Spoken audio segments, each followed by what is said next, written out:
Bismillahirrahmanirrahim. Assalamualaikum warahmatullahi wabarakatuh. Kami dari kelompok 5 akan membahas tentang bahan dan alat mengelola arsip. Nah, di sini saya akan menjelaskan terlebih dahulu pengertian arsip. Pengertian arsip adalah suatu proses mulai dari penciptaan, penerimaan, pengumpulan, pengaturan, pengendalian, pemeliharaan, dan perawatan serta penyimpanan warkat menurut sistem tertentu. Dalam kearsipan terdapat filing. Nah, filing ini adalah salah satu kegiatan pokok dalam bidang kearsipan. Filing dapat diartikan suatu proses penciptaan, pengumpulan, pemeliharaan, pengaturan, pengawasan, penyusunan, serta penyimpanan. Nah, dalam kearsipan ini memiliki sistem penyimpanan yang sesuai, yaitu pertama sistem abjad. Sistem abjad ini merupakan suatu sistem dan penemuan kembali warkat-warkat berdasarkan abjad. Kemudian sistem masalah.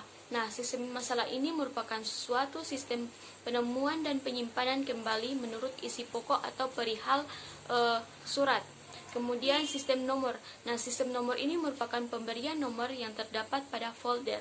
Kemudian ada sistem tanggal. Sistem tanggal ini merupakan penyimpanan surat berdasarkan tanggal, hari, bulan, atau tahun tanggal dijadikan kode surat.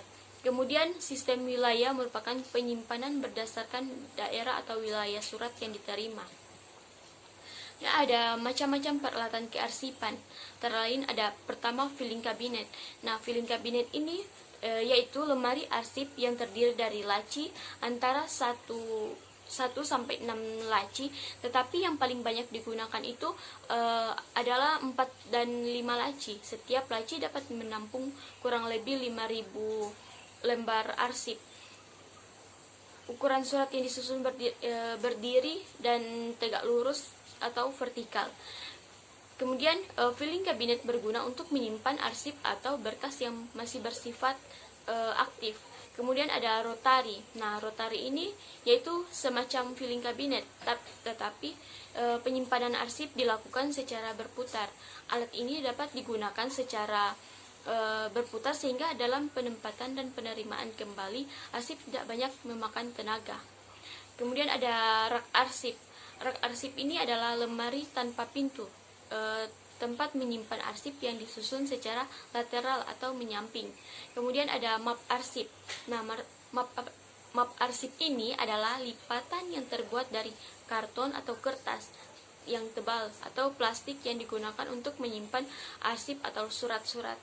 Nah, di sini saya akan menjelaskan tentang jenis-jenis map yang ada dalam arsip. Yang pertama itu ada stop map folio. Kemudian yang kedua ada map Snellhefter. Yang ketiga ada folder, dan yang terakhir ada hanging folder. Nah, saya akan menjelaskan yang pertama itu tentang stop map folio. Stop map folio yaitu yang terdapat dalam penutup pada setiap sisinya. Dalam penutup ini berfungsi untuk menopang surat yang ada di dalamnya agar tidak jatuh. Kemudian pada umumnya stop map folio digunakan untuk menyimpan arsip yang sudah inaktif, di mana map yang berisi kumpulan arsip ini akan dibendel atau diikat dengan menggunakan tali.